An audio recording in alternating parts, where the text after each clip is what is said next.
Yo friends, first super hot, warm, sunny day of the season. It feels so nice to just let the sun touch my skin again. It feels so nice to be in the garden and just seeing the plants burst with life as they're soaking up this beautiful sun.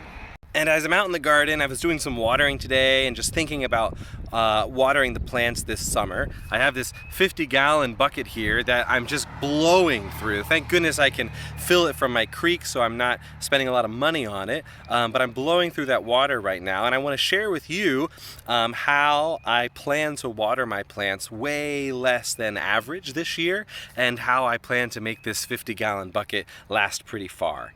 So when it comes to water in the garden, I see three main problems that people are having. Number one, when they have hard, dry, compacted clay soil like this, the water, rain, or you watering it, hits the soil and just runs right off. It doesn't soak in. Number two is that when water does soak into your soil just can't absorb very much of it. Your soil's water carrying capacity is pretty low. And then number three, which is the main reason I'm having to do a lot of watering right now, is that when you have bare earth like this, even when it's moist, on a warm, hot, sunny day, that sun starts to suck up all of the moisture from your soil through evaporation. So three main problems, and I give you one easy, potentially free solution. That, my friends, is to simply just cover your soil. I'll cover with both straw and with wood chips. And, with this soil covering on top, as water falls, it falls through the cracks in these wood chips, and the wood chips and the straw prevent it from just hitting and running right off. It starts to fall through these, and it slows down that runoff process.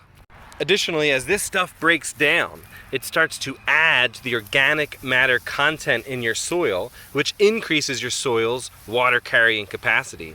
And this soil is covered and protected from the sun, so little to no evaporation is taking place. I haven't watered this all year, and it's sopping wet down here. Before I even get to the soil, the straw underneath is sopping wet, where of course the straw on top, all the water was evaporated from it. But there wasn't much because the water hit it and ran down to the bottom. This bed of garlic I have not watered at all yet this year. But over here, I have these beds that are uncovered, and I've had to water them quite a bit because I planted baby kale seeds, and I don't want the straw to stop those seeds from being able to break through.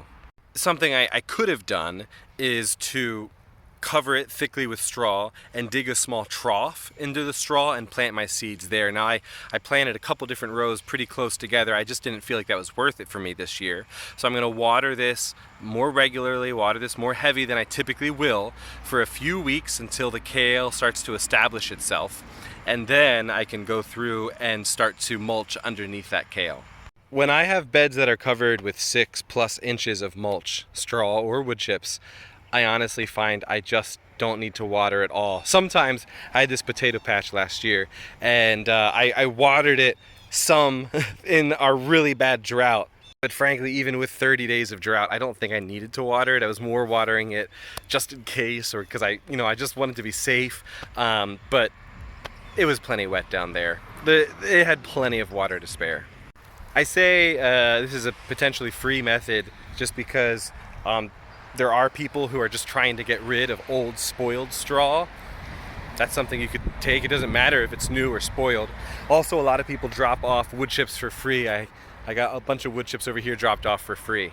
And something else you can do if you don't have the patience to wait, or you just don't want to wait, is you can spend a little money or utilize compost you have on your property. I have this big pile of compost here I paid to have dropped off, and you can mix that into your soil. You can shovel that in or broad fork that in or turn it in and immediately start to increase the organic matter content in your soil and thus your soil's water carrying capacity. Have a great day, friends, and happy growing.